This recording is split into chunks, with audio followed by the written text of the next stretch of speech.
السلام علیکم ویورز، آج کا پہلا سوال ہے قیصر امیر ہیں ملتان سے۔ بات انہوں نے بڑی تکلیف دہ کی ہے لیکن یہ سچی ہے، اور میں اپنے چینل سما پہ 2-3 دن پہلے یا شاید اس سے بھی، وہ جو ایک پروگرام ہوتا ہے ہمارا اسٹریٹ ٹاک، اس میں کر چکا ہوں۔ اس کا حوالہ میں ابھی دیتا ہوں۔ قیصر امیر صاحب کہتے ہیں کہ ورلڈ بینک کی پاکستانی معیشت پر رپورٹ میں کہا گیا ہے کہ پاکستان کا معاشی ماڈل ناکارہ ہو چکا ہے، غربت کے تمام منصوبے زبوں حالی کا شکار ہیں، معاشی ترقی کے فوائد اشرافیہ تک محدود ہو چکے ہیں نہیں حضور، پہلے دن سے ہیں۔ پاکستان اپنے ساتھی ملکوں سے بہت پیچھے رہ گیا ہے، اس پہ آپ کیا تجزیہ کریں؟ قیصر امیر صاحب، اگر آپ نے کبھی میرے کالمز پڑھے ہوں، وہ تو کچھ 1.5 سال ہو گیا ہے، ہمارے نئے چینل میں ابھی ہمارا اخبار نہیں آیا۔ یہ دہائی تو میں دے رہا ہوں 30 سال سے کہ ملک کھوکھلا ہو جائے گا، کھوکھلا ہو چکا ہے۔ دوسری بات، یہ 3-4 دن پہلے سما کے ہی ایک پروگرام میں نے حوالہ دیا تھا، اس وقت ورلڈ بینک کی جو آپ رپورٹ کی بات کر رہے ہیں اس وقت نہیں آئی تھی۔ اس وقت میں نے کہا تھا کہ بیرون ملک کہیں قیصر بنگالی ہمارے ایک اکانومسٹ ہیں، ان کی تقریر تو بہت لمبی تھی، اس کا جو سینٹرل آئیڈیا تھا، ایک جملہ میں نے اپنے پروگرام میں اس کا حوالہ دیا اور کہا وہاں ہمارے شبر زیدی جو ایف بی آر کے سابق چیئرمین وہ بھی موجود تھے۔ قیصر بنگالی صاحب نے جو کہا وہ تو لمبی بات ہے، ایک جملہ سن لیں، پاکستان کی اکنامک ونڈو بند ہو چکی، اقتصادی کھڑکی ہی بند ہو چکی ہے۔ اس بات کو ہو گئے ہیں کو 5-6 دن۔ یہ جو ورلڈ بینک کی رپورٹ ہے، میں نے بھی آج ہی اخبار میں پڑھی ہے، معاشی ماڈل ناکارہ ہو نہیں چکا، یہ ڈے 1 سے ناکارہ ہے، چونکہ یہ اس ملک کی بدماشیہ جسے ہمارے ہاں اشرافیہ کہتے ہیں، یہ ان کے لیے ہے، یہ عوام کے لیے ہے ہی نہیں۔ اچھا، وہ کہتے ہیں غربت کے تمام منصوبے زبوں حالی کا شکار ہو چکے، یہ کیا بات ہوئی ہے؟ غربت ہے کیوں؟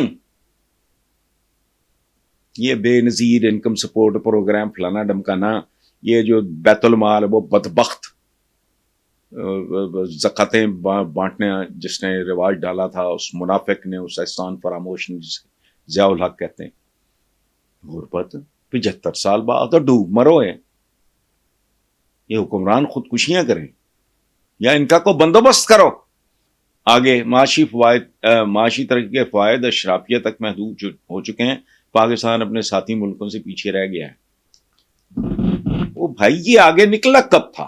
ایک تو فیزز آئی ہیں جو بہتر، ایوب خان کا زمانہ ذرا بہتر تھا، پرویز مشرف صاحب کا زمانہ ذرا، باقی تو سیاستدان اس ملک میں کب سے کہہ رہا ہوں یار، 32-33 سال ہو گئے کالم لکھتے، 11-12 میرے مجموعے ہیں، کئی بار چھپ چکے ہیں، پتہ نہیں لوگوں تک بات پہنچی نہیں پہنچی، پتہ نہیں کون پڑھتے رہے اس کو، انہوں نے آگے شیئر نہیں کیا۔ میں مسلسل کہہ رہا ہوں، یاد رکھیں، کوئی گھر ہو،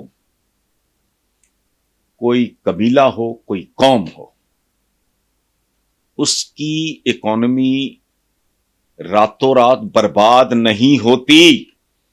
یہ راتوں رات والا کام نہیں ہے، یہ کوئی بجلی کا سوئچ نہیں ہے، یوں کیا تو آن، یوں کیا تو آف، نو، وہ برباد ہونے میں وقت لگتا ہے، اور جیسے اس کی بربادی میں وقت لگتا ہے، راتوں رات نہیں ہوتا، اسی طرح قوموں کی معیشت کی بحالی میں بھی وقت لگتا ہے، راتوں رات۔ یہ بکواس کر رہے ہیں سارے جو سیاستدان اس وقت جھوٹ بول رہا ہے، ہمیشہ کی طرح، کوئی نئی بات نہیں ہے کر رہے۔ دیکھیں بات سنیں، پاکستان جب بنا تو عوام کی قربانیوں کے نتیجے میں بنا، جس کو لیڈ کر رہے تھے قائد اعظم، جانیں دی، بیٹیاں اٹھوائیں، بہنیں اٹھوائیں، یہ تو عوام نے کیا سارا کچھ۔ نتیجہ، میرے کئی کالم ہے اس بات پہ کہ میں 14 اگست نہیں مناتا، چونکہ 14 اگست اصلی آئی نہیں، پاکستانی عوام کے صرف حکمران تبدیل ہوئے ہیں، یہ رعایا ہی ہیں، پہلے گورے کی رعایا تھے، اب یہ کالے پیلے نیلے بد شکلے اب ان کی رعایا ہے. 14 اگست 1947 یوم آزادی کالم ہے میرے, 20 سال 25 سال 30 سال 18 سال پرانے, کتابوں میں محفوظ ہے. ڈھونڈنا مشکل ہوگا اخباروں میں, کتابوں میں تو اچھا. یہ ہوا ہی کبھی نہیں جب تباہی مچی, لوگوں کے خاندان اجڑ گئے, پرکھوں کی قبریں پیچھے رہ گئیں, لوگوں کی مائیں بہنیں بیویاں بیٹیاں اٹھائی گئیں. ان بدترین حالات میں بھی پاکستان پہ 1 روپیہ قرضہ نہیں تھا, بلکہ شاید, میں فگر شاید غلط بول رہا ہوں گا, مجھے یقین ہے کہ ٹھیک ہے, لیکن شاید یادداشت اس عمر میں اتنا ساتھ نہیں دیتی, 75 کروڑ روپیہ انڈیا نے پاکستان کا دینا تھا. اس بات پہ گاندھی جی نے مرن برت رکھا کہ بھلے ہمیں علیحدگی پسند ہے یا نہیں ہے, جو بھی ہے یہ پاکستان کا حق ہے, اس کو دو. یہ میں نہیں کہہ رہا, تاریخ کہہ رہی ہے. کھا گئے یہ کون یہ سرے محل اور یہ کیا کہتے ہیں اس کو, ایون فیلڈ. اندازہ ہے ان کی کن کن بر اعظموں میں جائیداد نہیں. ایون فیلڈ تو ننگا ہو گیا, آج تک اس کا آگا پیچھا کوئی نہیں. سابق سیکرٹری شمشاد نے کہا کہ میں نے بندہ وہ کورین یا جو بھی ڈائیو والا تھا ملایا تھا, بعد میں ان کو کمیشن دینے کے چکر میں وہ اندر ہو گیا. یہ باقاعدہ انٹرویو ہے شمشاد صاحب کا, سابق سیکرٹری خارجہ. میں ان کو 2-4 دفعہ زندگی میں ملا ہوں. تھورو جنکشن, دیانتدار آدمی, سچا آدمی. یہ ہے الیکشن. لوگ کہتے ہیں مجھے جمہوریت پسند نہیں, میں کہتا ہوں یہ جمہوریت ہے ہی نہیں. تم گندی نالی کا گندا پانی لوگوں کو پلا رہے ہو اور بوٹل پہ تم نے لکھا ہوا ہے آب زمزم. یہ جمہوریت ہے ہی نہیں. یہ جمہور یعنی عوام کا قتل عام ہے. سو تجزیہ میں نے کیا کرنا ہے, میں تو بہت پہلے کیسر بنگالی کی, میں نے کہا میں 4 دن پہلے کوئی اور سوال تھا تو میں نے کہا جاؤ پڑھ لو کہ اکنامک ونڈو بند ہو چکی ہے. اور کیسر بنگالی صاحب ایک سیریس آدمی ہے, ہی از این اکانومسٹ. 7 شبرزادی بیٹھے تھے, ایک اور خاتون تھیں پڑھی لکھی. تو میں تو سن کے مجھے کوئی حیرت نہیں ہوئی, اس لیے کہ یہ بات میں مسلسل کر رہا ہوں. جب تک اس ملک میں بنیادی اور جوہری تبدیلیاں نہیں آتی, عوام کا کوئی مستقبل نہیں. ان کے پیٹ پھولتے جائیں, وہ نہیں ہونا. یہ بنیادی تبدیلیاں جب تک نظام میں نہیں آئیں گی, یہ تو پرو اشرافیہ, اشرافیہ بھی بدماشی آیا ہے. چور چکا چودھری تے گنڈی رن پردان, یہ محاورہ اتنا ہی پرانا ہے جتنا پنجابی زبان ہے. اردو کی تو عمر بہت تھوڑی ہے. چور چکا چودھری تے گنڈی رن پردان, یہ پاکستان کی اکانومی انہی لوگوں کے لیے. عوام کو پھر بجلی کے جھٹکے ہیں, فلانا ہے, بھوک ہے, ننگ ہے, غربت ہے. اور ملک ہے 75 سال بعد بھی لوگ کس چیز کے لیے کلپ رہے ہیں یار, حیران کن بات ہے. 2 وقت کی روٹی, یار کیا قوم ہے جس کا مسئلہ 2 وقت کی روٹی ہے. تعلیم کو مارو گولی, علاج پہ بھیجو لعنت, عزت احترام تھانہ کچہری ادھر ادھر, اس پہ بھی 4 حرف بھیجو. 2 وقت کی روٹی. اور پورے ملک کی تاریخ اٹھا کے دیکھ لو, ہمیشہ یہ رنڈی رونا رہا ہے. حبیب جالب پاگل تھا, 20 روپئے من آٹا, اس پر بھی ہے سناٹا. گاتا پھرتا تھا اس ملک میں جلسوں میں. اس وقت 20 روپے من آٹا افورڈ کرنا ناممکن تھا, لوگ روتے پھرتے تھے. فلم بنی اس ملک میں روٹی, یہ میں بات کر رہا ہوں 60s کی. خدا کا خوف کرو, اس پہ تجزیہ میں نے تجزیے کی کیا ضرورت ہے.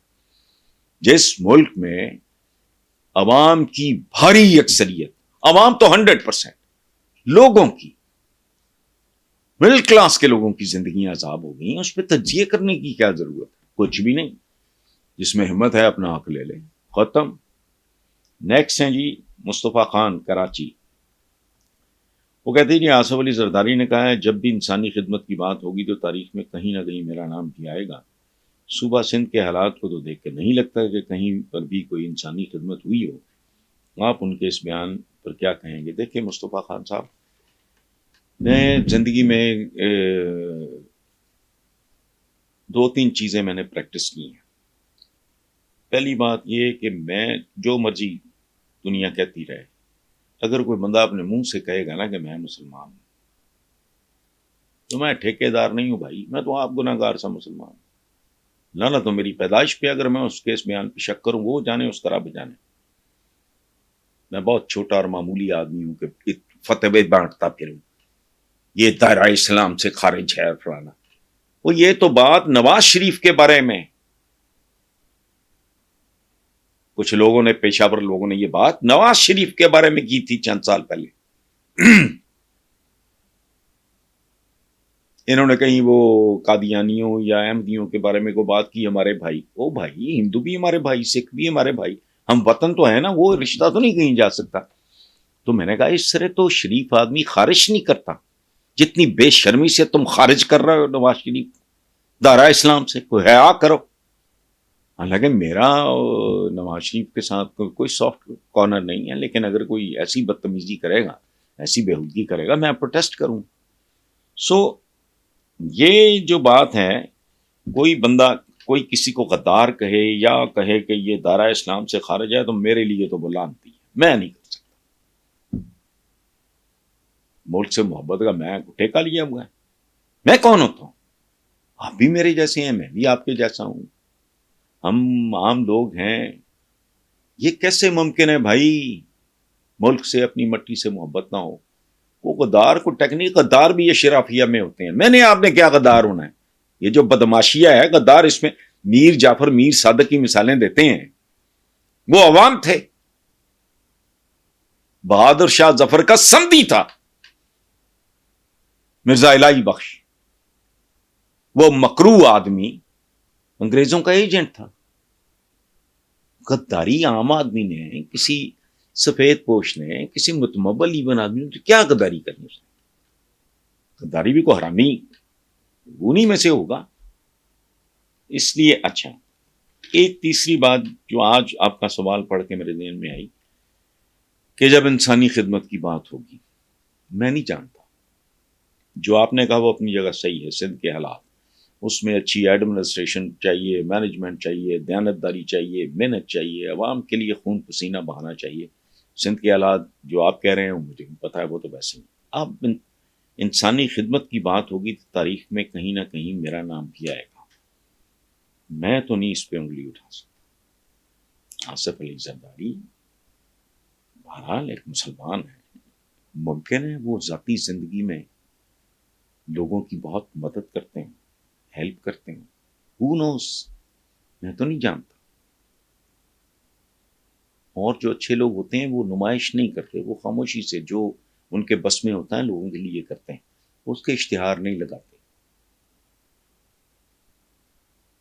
تو کوئی پتہ نہیں، آصف زرداری صاحب کی ایک شہرت یہ ہے کہ دوستوں کے دوست ہیں اور فلاں کے، اور ایک ایسا آدمی جو لوگوں کی ہیلپ کرتا ہے. مجھے نہیں پتا ان کا لیول اپنی حیثیت کے مطابق ہی بندہ کرتا ہے نا جی. اگر کسی نے کرنا ہو، اگر یہ اس طرح کا کوئی دورہ مجھے پڑتا ہو، تو میں نے اپنی اوقات کے مطابق ہی کروں گا یا نہیں کروں گا.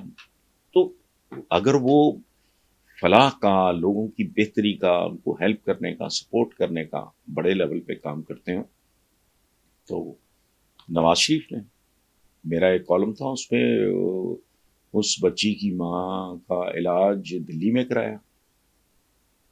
ڈاکٹر سون، مجھے نام بھی یاد ہے.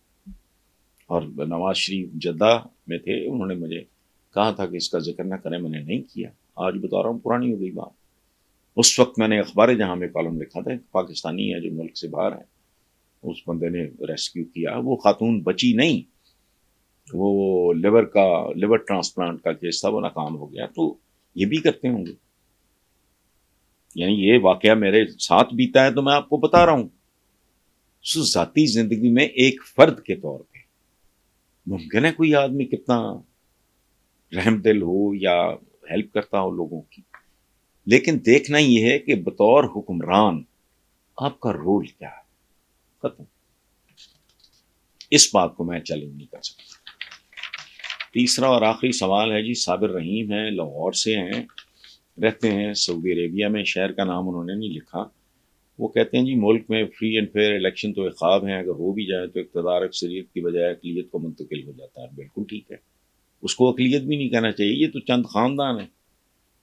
اقلیت تو دیکھیں نا جی، ہمارے یہاں کرسچنز ہیں، ہندو ہیں، ہمارے سکھ بھائی ہیں، یہ سارے ہمارے ہم وطن ہیں، اور ان کی تو بڑی تعداد میں ہیں۔ وہ اقتدار تو اقلیت کو نہیں چاہتا صابر رحیم صاحب، یہ تو چند مخصوص خاندان ہیں جنہوں نے پاکستان ان کے لیے حلوائی کی دکان ہے، وہاں وہ پورے خاندان کی فاتحہ پڑھتے ہیں، نسل در نسل چلتے ہیں۔ کن جگہ پہ کون کون، اور تو آ رہی ہے مولانا فضل الرحمان صاحب، دینی ہیں، شرعی ہیں، فلانا ہے، ٹمکانا ہے، پورے کا پورا خاندان گھسا ہوا ہے سمجھی تک۔ اسی طرح دیکھ لیں یہ نواز شریف کو، پورے کا پورا خاندان، لوگوں کو بھی پتہ نہیں اور کون کون ہے، لاہور سے لے کے لائل پور تک پتہ نہیں کہاں کہاں ان کے کتنے رشتہ ہیں، ان کا لوگوں کو نام نہیں پتا۔ وہ دیکھتے ہیں یہ اسحاق ڈار ہے، یہ بیٹی ہے، یہ بھائی ہے، یہ بھتیجے ہیں، یہ فلانا ہے، ٹمکانا ہے، لوگوں کو یہی نظر آتے ہیں۔ شیر علی سے لے کے بلال یاسین تک لاہور کے سارے رشتہ دار ہیں اور بڑے ہیں۔ یہ کمپنی ہے بھائی، یہ پلازے ہیں، یہ شاپنگ مالز ہیں، یہ پولیٹیکل پارٹیز نہیں ہیں۔ تو آپ صحیح کہہ رہے ہیں۔ اور اگر میں 30 سال سے، میرا دماغ خراب ہے جو جمہوریت کو گالیاں دیتا ہوں، اس کو چڑیل کہتا ہوں۔ ایک چڑیل ہے جو خوبصورت عورت کی شکل میں آتی ہے، لوگ اس کی طرف لپکتے ہیں کہ جی واہ واہ واہ کتنی سمارٹ ہے، تو کیٹ واک کر رہی ہے، وہ گلے ملتی ہے شارگ میں، اپنے دانت گاڑ دیتی ہے اور دوبارہ چڑیل کی شکل اختیار کر لیتی ہے۔ یہ اس طرح کی جمہوریت ہے۔ اور آپ نے سکوت ڈھاکہ کی بات کی، تو سکوت ڈھاکہ مجھے نہیں پتا آپ کی ایج کتنی ہے، کتنے لوگوں کو پتا ہے، نئی جنریشن کو بھی یہ بھی نہیں پتا کہ یہ پاکستان کبھی اس کا ایک حصہ مشرقی پاکستان بھی تھا، نہیں پتا۔ 20-22 سال کے بچے سے پوچھیں، چھوڑیں، کتنے نقصان کا جو لکھا ہے وہ ہو کے رہے گا، ختم ہوئی بات۔ اور اس کا تعلق دعاؤں سے نہیں، کرتوتوں سے ہوتا ہے۔ دعا بھی یاد رکھیں، دعا ایک تو تھراپی ہے، بندہ اوقات میں رہتا ہے، دوسری بات یہ دعا کے لیے میرٹ چاہیے اور لاجک چاہیے، میرٹ اور منطق۔ دنیا کے نیکوکار ترین آدمی سارے اکٹھے ہو گئے، دعا مانگے ہمیں موت نہ آئے، رکے گی موت؟ یہ دعا قبول ہوگی؟ نہیں۔ لاجک نہیں۔ اچھا کوئی دعا مانگے مجھے اللہ پاک لمبی عمر دینا لیکن بڑھاپا نہ آئے، یہ ممکن ہے؟ تو اس لیے ہماری دعائیں بھی اللہ خیر کرے گا، اللہ فلانا کرے گا، یہ نہیں سوچتے کہ اللہ کے خیر کی، بالکل اللہ خیر کرتا ہے، پر اس کی کچھ شرائط ہیں۔ اللہ نے اگر جنتیں بنائی ہیں تو جہنمیں بھی اسی نے بنائی ہیں نا، وہ ایسے ہی لوگوں کے لیے۔ Thank you very much.